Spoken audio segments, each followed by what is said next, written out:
The following story is a narrative reconstruction created solely for entertainment purposes. Any resemblance to real events, persons, or situations is purely coincidental.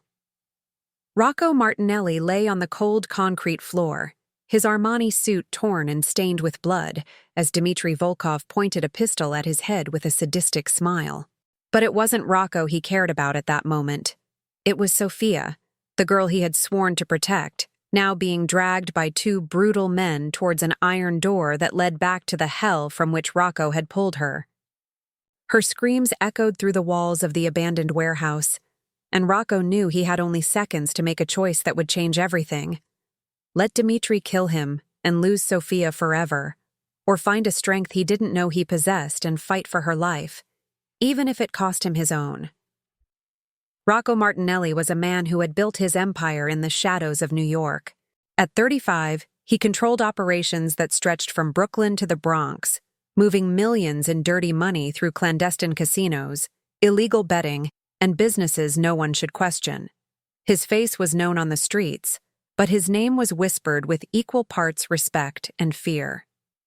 He had inherited the business from his father, Anthony Martinelli, a man who had built the organization through decades of violence, betrayal, and a coldness that became legendary in New York's criminal circles.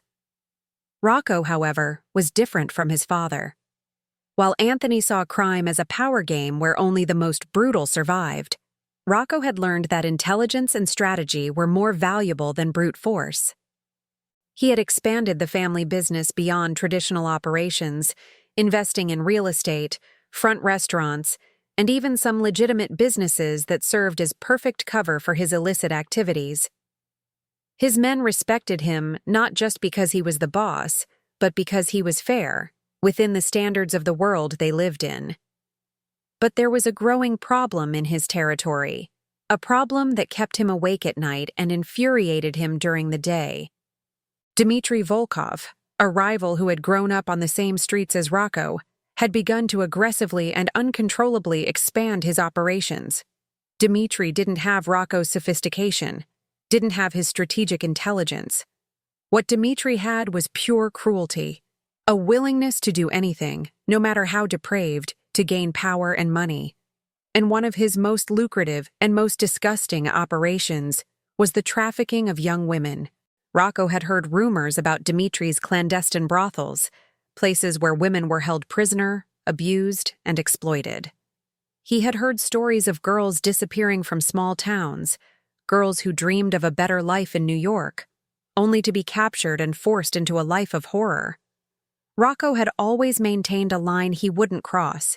He was a criminal, yes, but there were certain businesses he considered unacceptable, even in the dark world he lived in. Sex trafficking was one of them. But everything would change when Rocco discovered that one of Dmitry's captive girls was someone he knew. It was a Tuesday night when Rocco received the call that would change everything. His trusted man, Tommy Russo, had infiltrated one of Dmitry's operations as a potential client, pretending to be a wealthy businessman looking for private entertainment. What Tommy had discovered left him so disturbed that he had asked to speak with Rocco personally, not over the phone. They met at a discreet Italian restaurant on the Lower East Side, a place Rocco owned and where he could speak freely. Tommy was pale, sweating, and his hands trembled as he told Rocco what he had seen. Dmitry's brothel was a hell on earth, Tommy said, a place where girls, some as young as 16 or 17, were kept in tiny, dirty rooms, chained to beds, forced to serve brutal clients night after night. The girls were beaten if they tried to escape, threatened with death if they tried to tell anyone, and many of them were so traumatized that they didn't even try to resist anymore. They just existed, day after day, in a state of absolute despair. But there was more. Tommy had seen a specific girl, one who shocked him. Her name was Sophia Hayes, and she was from a small town in New Hampshire called Concord. Rocco knew Sophia, or rather he knew her family. Sophia's father, Edward Hayes, had been an honest man who worked as a mechanic. Rocco had met Edward years ago, in a completely different context, and had developed a genuine respect for the man. Edward had died of a heart attack 3 years ago, leaving his wife, Catherine, and his daughter, Sophia, alone. Sophia had disappeared 6 months ago. Her mother had searched for her, had made posters, had pleaded for help. But Sophia had simply vanished, like so many other girls disappear every day in this country. Now, Rocco knew exactly where she was and under what conditions she was living. Rocco felt a rage he had never felt before, a rage that consumed him completely and left him with a single certainty: Dmitry Volkov and all his men would pay. Rocco spent the next few days meticulously planning. He couldn't just storm Dmitry's brothel and start shooting. That would cause too much noise, attract police attention, and could put the girls in even greater danger. He needed to be strategic. He needed to be surgical in his approach. Rocco gathered his most trusted men, those he had known since childhood, those he knew would do anything for him. There was Tommy Russo, his trusted man who had discovered the brothel. There was also Dominic Dom Ferraro, a 40-year-old man who had been Rocco's friend since they were teenagers, a man who had killed for Rocco more than once and would do it again without hesitation. There was Carlos Mendez, an explosives expert who had worked for the Martinelli family for over a decade. And there was Johnny, the Knife DeLuca, a man whose skill with a knife was practically legendary on the streets of New York. Rocco explained the plan to his men. They would first locate exactly where the brothel was. Tommy had discovered it was an abandoned building in Red Hook, Brooklyn, a place Dmitry had converted into a fortress. They would then gather information on how many men Dmitry had there, how many girls were captive, and what was the best way to get in and out with minimal collateral damage. Meanwhile, Rocco did something that surprised even his closest men. He contacted Sophia's mother, Catherine Hayes. Rocco didn't reveal how he had discovered Sophia's whereabouts, only said he had heard rumors and was investigating. He asked Catherine not to tell anyone, not to go to the police, but simply to wait. Catherine, desperate and with little hope, agreed. Rocco also arranged for Catherine to be placed in a safe hotel, away from New York, where she would be protected should things get out of hand. Rocco also did something more personal. He visited Edward Hayes's grave in Concord, New Hampshire.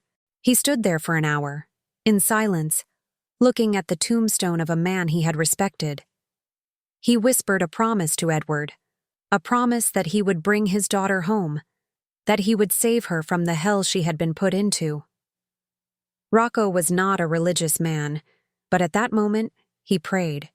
He prayed that he would have the strength to do what he needed to do, and that Sophia would have the strength to survive what was to come. 3 days later, Rocco and his men were ready. The war against Dmitry Volkov was about to begin, and nothing would be the same after it. The night of March 15, 2015, was the night Dmitry Volkov lost everything. Rocco had planned the attack to begin at midnight, when most clients would have left, but when there were still guards on duty. He wanted to minimize the number of innocent people who could be harmed, but he also wanted to ensure no one escaped. Carlos had strategically placed explosives around the building, nothing that would destroy the structure, but enough to disable communications and create chaos. When the explosives detonated, the entire brothel was plunged into darkness. Dmitry's backup generators failed. Rocco had ensured this through one of his men who had sabotaged the system days before. Rocco and his men entered through the front door, wearing gas masks to protect themselves from the tear gas they had released. The chaos that ensued was swift and brutal. Dmitry's guards, caught by surprise and disoriented, stood no chance. Dom and Johnny moved through the building like killing machines, neutralizing anyone who tried to resist. Rocco had given explicit orders. No one was to fire firearms unless absolutely necessary. He didn't want the girls to be harmed in the crossfire. Rocco went upstairs to the second floor, where Tommy had said Sophia was being held. He found a heavy iron door, locked from the outside. Rocco kicked it open, and what he saw filled him with a rage beyond anything he had ever felt. The room was tiny, dirty, with an iron bed and chains attached to the posts. Sophia was there, huddled in a corner, her eyes wide with terror. She was 19, but she looked much older. Her eyes had lost their innocence. Her body was covered in bruises and scars. She was wearing a thin, torn dress, and when Rocco entered, she recoiled further, expecting the worst. "Sophia," Rocco said, his voice soft despite the violence happening around them. "My name is Rocco Martinelli. Your father, Edward Hayes, was an honorable man. I respected him. I came here to take you home." Sophia didn't answer. She just looked at him with suspicion, as if it were a trap, as if this were just another man coming to hurt her. Rocco removed his jacket and placed it over Sophia's shoulders, then carefully removed the chains that bound her. He picked her up in his arms. She was too light, far too light, and carried her out of the room. As Rocco descended the stairs with Sophia in his arms, he heard a shout that froze him. Dmitry Volkov had arrived, and he was furious. Dmitry Volkov was a 37-year-old man, muscular and scarred, with eyes that reflected absolute cruelty. He had arrived at the brothel with a dozen of his men, having received a call about the attack. When he saw Rocco coming down the stairs with Sophia in his arms, his face contorted with rage. "Martinelli!" Dmitry yelled, his voice echoing through the building. "You shouldn't have come here. You shouldn't have touched what's mine." Rocco carefully placed Sophia on the ground, behind him. "Get out of here," he told her. "Go to the street. My men are out there. They'll take you to a safe place." Sophia hesitated, but then she ran, her bare feet slapping against the concrete floor. Dmitry tried to grab her, but Dom appeared out of nowhere and tackled him, giving Sophia time to escape. What followed was a fight that would be remembered on the streets of New York for years. Dmitry was a brutal fighter, and he had brought men who were equally brutal. But Rocco had something Dmitry didn't. He had purpose. He had righteous anger. He had the determination of a man who was fighting not for power or money, but for redemption. The fight was fierce. Rocco was cut, beaten, almost killed several times. But he kept fighting, kept advancing, kept refusing to fall. Dom and Johnny were by his side, and together they eliminated each of Dmitry's men. When only Dmitry and Rocco remained, the fight became personal. Rocco and Dmitry faced each other in the middle of the building, both bleeding, both breathing heavily. Dmitry pulled out a pistol, pointing it at Rocco with a sadistic smile. "You made a mistake, Martinelli," Dmitry said. "You should have left the girl where she was. Now you're going to die for her." But Rocco was not scared. He had accepted the possibility of his own death when he decided to come here. And at that moment, when Dmitry pulled the trigger, Rocco moved with a speed that surprised even himself. The bullet grazed his shoulder, causing searing pain, but not stopping him. Rocco charged forward, disarmed Dmitry, and then did what he had to do. Dmitry Volkov fell to the ground, dead, his eyes still open in shock. Rocco stood over him, bleeding, bruised, but alive. He had won. But when Rocco walked out of the building, he would discover that the real battle, the battle for Sophia's heart, was just beginning. Rocco took Sophia to a safe apartment he kept in Manhattan, a place no one knew he owned. It was a luxurious apartment, overlooking the Hudson River, with everything anyone could need to recover. Rocco hired a private doctor, a woman named Dr. Victoria Ashton, who had worked with trauma victims before and was completely discreet. The first few days were the hardest. Sophia was traumatized, scared, and didn't trust anyone, especially not a man. She had nightmares every night, woke up screaming, and there were times when she tried to hurt herself. Rocco hired a nurse to stay with her during the day, and he himself stayed with her at night, sleeping in a chair beside her bed, just so she knew she was safe. Slowly, very slowly, Sophia began to improve. Dr. Ashton prescribed medication to help with anxiety and depression. Rocco brought in a trauma specialist therapist, a man named Dr. Marcus Johnson, who had helped other sexual abuse victims rebuild their lives. Sophia began to speak. began to process what had happened to her, began to understand that what had happened was not her fault. Rocco, throughout this time, was patient and gentle. He never pressured her, never touched her inappropriately, never did anything that could scare her. He was simply there, offering protection, offering security, offering the possibility of a better life. He told Sophia about her father, about how he had respected Edward Hayes, about how he had made a promise at her father's grave that he would bring her home. Sophia cried when she heard that. She cried for the first time since she had been rescued, cried for the loss of her father, cried for the life she had lost, cried for the hope that maybe, just maybe, she could have a life again. But there was a complication Rocco had not anticipated. He was falling in love with Sophia, and he didn't know how to handle it. 3 months after the rescue, Sophia had transformed. She still had scars, still had difficult moments, but she was alive again. She had started to leave the apartment, to explore the city, to rebuild a sense of normalcy. Rocco had hired tutors to help her complete her education, and Sophia had discovered a passion for literature and writing. Rocco had arranged for Sophia to visit her mother, Catherine, who had moved to a small apartment in Boston. The reunion between mother and daughter was emotional and cathartic. Catherine had cried when she saw Sophia, had hugged her as if she would never let her go again. And when Sophia told her mother about Rocco, about how he had rescued her, about how he had cared for her, Catherine had asked to meet him. Rocco visited Boston, and when Catherine saw him, she hugged him. "You saved my daughter," she said, tears streaming down her face.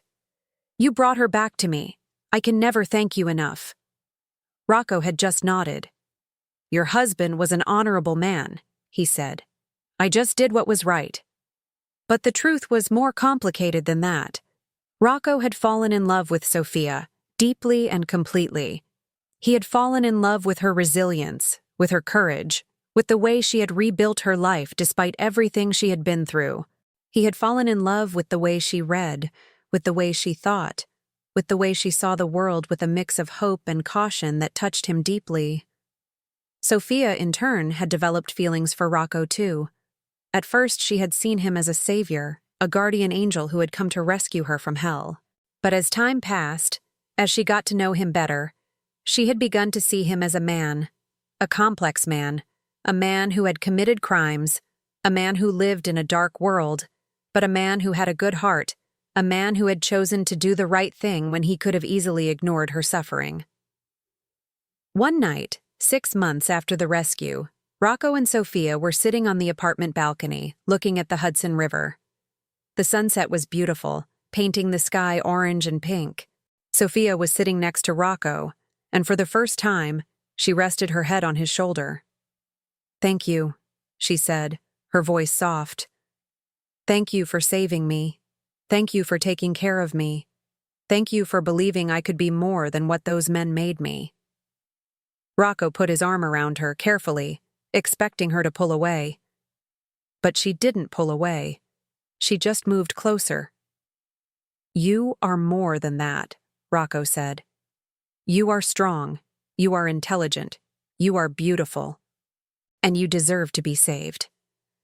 Sophia lifted her head and looked at Rocco. Her eyes were filled with tears, but also with hope. "I love you," she said, her voice trembling. "I know it's complicated. I know you're a dangerous man. I know you've done terrible things. But I love you." Rocco kissed her then, gently, as if she were made of glass, as if she could break at any moment. But Sophia didn't break. She kissed him back, and at that moment, both felt that maybe, just maybe, they could have a life together. A life not defined by the past, but by the possibility of the future. But the past was not willing to leave them alone so easily. 8 months after Dmitry Volkov's death, Rocco received a message that chilled him. The message was from a man named Sergei Volkov, Dmitry's older brother. Sergei had been out of the country when Dmitry had died, operating businesses in Naples, Italy. But now he was back, and he had come to New York with a single mission: to avenge his brother's death. The message was simple: "You killed my brother. Now I will kill what you love." Rocco knew exactly what that meant. Sergei had found out about Sofia, had found out that Rocco loved her, and he had decided to use her as a weapon against Rocco. Rocco immediately increased security around Sofia, placed men everywhere she went, never left her alone. But he knew that wouldn't be enough. Sergei Volkov was a dangerous man, a man who had spent decades in the Mafia business, a man who knew how to find his enemies' weaknesses and exploit them. Sergei's first attempt was at a restaurant where Rocco and Sofia were dining. A man had entered, a gun hidden under his jacket, with orders to kill Sofia. But Dom had seen the man, had recognized the look of a killer, and had moved fast enough to take him down before he could draw the weapon. The man had been taken to a safe place, interrogated, and then disposed of. But the message was clear. Sergei was not playing around. The second attempt was more sophisticated. Sergei had infiltrated one of his men into Rocco's security team, a man who had spent months gaining Rocco's trust before revealing his true loyalty. This man had tried to poison Sofia's food, but Dr. Ashton had noticed something strange about the smell of the food and had tested it before Sofia ate. The man had been discovered and eliminated. Rocco knew he couldn't keep living like this, always looking over his shoulder, always waiting for the next attack. He needed to finish Sergei Volkov, just as he had finished Dmitri. But this time, it would be harder. Sergei was smarter than Dmitri, more cautious, more prepared. Rocco began to make plans. He had discovered that Sergei was staying at a luxury hotel in Manhattan, the Plaza Hotel, where he was meeting with several of his men. Rocco decided he would attack Sergei there, in a public place where there were security cameras and where police were nearby. This would make it harder for Sergei to escape, and also make it easier for Rocco to deny any involvement if things got out of control. But what Rocco didn't know was that Sergei had planned his own attack, an attack that would be much more personal and much more devastating than anything Rocco had anticipated. It was a Tuesday night when everything came to a head. Rocco had received a call from an unknown number. When he answered, he heard Sergei Volkov's voice. "Martinelli," Sergei said, his voice calm and controlled. "I have something that belongs to you. If you want to see her alive again, you will come alone to the abandoned warehouse in Red Hook. You know which one. It's the same place where you killed my brother. You have 1 hour." Rocco felt his heart stop. Sofia had disappeared. He had left her with Dom while he went to a meeting, and when he had returned, she was gone. Dom had been found unconscious, with a bruise on his head. Sergei had managed to do what Rocco had feared more than anything. He had captured Sofia. Rocco didn't hesitate. He grabbed a gun, put it in his belt, and headed for Red Hook. He knew it was a trap, knew that Sergei had probably planned to kill him, but he had no choice. Sofia was everything to him, and he couldn't leave her in Sergei's hands. When Rocco arrived at the warehouse, he found Sergei waiting for him, with a dozen armed men around him. Sofia was kneeling on the ground, a gun pointed at her head, a big, brutal man holding her. "Welcome, Martinelli," Sergei said, a cruel smile on his face. "You killed my brother, and now you will pay the price. But I won't kill you quickly. No, I'll make you suffer. I'll make you watch as I do terrible things to the girl you love. And then, when you can no longer bear the suffering, I will kill you too." Rocco looked at Sofia, and she looked at him with despair in her eyes. At that moment, Rocco knew what he needed to do. He had spent his entire life living in the world of violence, had committed terrible crimes, had done things he could never be forgiven for. But he couldn't let Sofia suffer. He couldn't let her be hurt again. Rocco began to walk towards Sergei, his hands raised in surrender. "Let her go," he said. "You want to kill me? Fine, but let her go first." "No," Sergei said. "You will die knowing she will suffer." At that moment, Rocco did something that surprised even Sergei. He ran towards the man holding Sofia, not toward Sergei. The man fired and the bullet hit Rocco in the chest. But Rocco didn't stop. He kept running, kept advancing, and when he reached the man, he took him down, sending both him and Sophia to the ground. What followed was absolute chaos. Sergei's men began to shoot, but Rocco had planned for this. Dom and Johnny, who had infiltrated the warehouse hours earlier, hidden in the dark corners, began to shoot too. The fight was brutal and swift. Rocco, despite being wounded, kept fighting, kept protecting Sophia with his own body. When the smoke cleared, Rocco lay on the ground, bleeding profusely. Sergei was dead, as were most of his men. Dom and Johnny were alive, wounded, but alive. And Sophia was safe in Rocco's arms. "Don't leave me," Sophia whispered, seeing the blood flowing from Rocco's chest. "Please, don't leave me." "I won't," Rocco said, his voice weak. "I promised your father I would take care of you. I won't break that promise."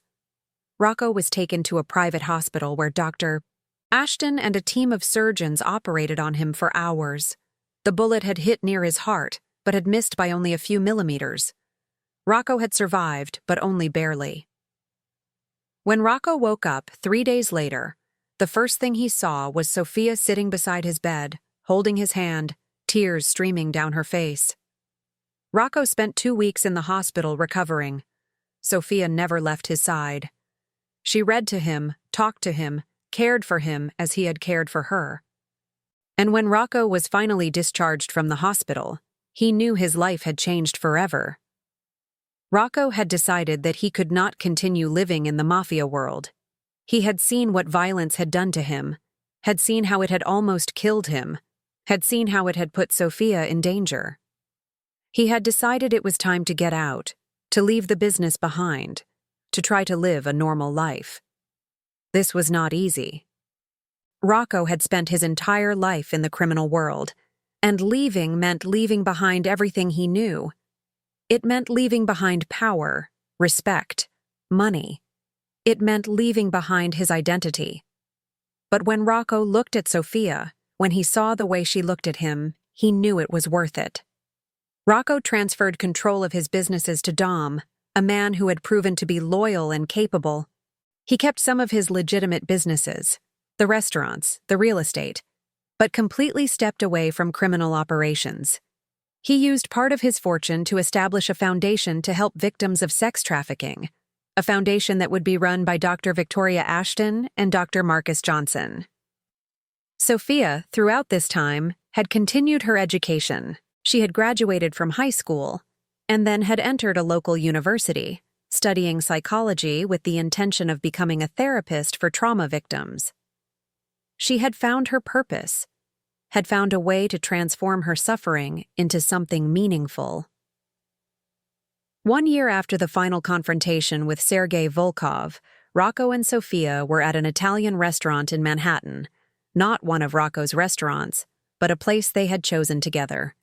Rocco was nervous, his hands trembling as he reached for his jacket pocket. "Sophia," he said, his voice trembling, "I am a man who has committed terrible crimes. I am a man who has lived in a dark world, a man who has done things I can never be forgiven for. But you gave me a reason to change. You gave me a reason to try to be better. You are the best thing that has ever happened to me, and I cannot imagine my life without you." Rocco took a velvet box from his pocket and opened it, revealing a beautiful and delicate diamond ring. "Sophia Hayes, will you marry me?" Sophia cried. She cried tears of joy, cried for the way her life had changed, cried for the hope she had found in a place where she had never expected to find it. And then she said yes. She said yes with all the strength of her heart. And so, the story of Rocco Martinelli and Sophia Hayes came to its end. Not an end of violence and death, but an end of redemption and love. An end that proved that even in the darkest places, light can still shine. 5 years later, Rocco and Sophia were living in a large, beautiful house in Connecticut, far from the streets of New York, far from the world of the Mafia. They had 2 children, a girl named Emma and a boy named Edward, named after Sophia's father. Rocco had become a respectable businessman, running his legitimate businesses with integrity and honesty. He had donated millions to the foundation he had established, helping hundreds of victims of sex trafficking rebuild their lives. Sophia had graduated with a degree in psychology and had become a therapist specializing in trauma. She worked with victims of sexual abuse, helping them process their trauma and rebuild their lives, just as she had rebuilt hers. Catherine Hayes, Sophia's mother, had moved closer to them in Connecticut, and she spent a lot of time with her grandchildren, telling them stories about their grandfather, Edward Hayes, an honorable man who had taught Rocco the meaning of doing the right thing. Rocco and Sophia often thought about how their lives had changed, about how an act of violence had led to an act of redemption, about how love had triumphed over darkness. They knew that Rocco's past would never completely disappear, that there would always be people who knew him as a criminal, as a dangerous man. But they also knew that he had changed, that he had chosen to be better, that he had chosen to love. And so, the story of Rocco Martinelli and Sophia Hayes became a story of hope, a story that proved that redemption is possible, that love can heal even the deepest wounds, and that even in the darkest places, light can still shine.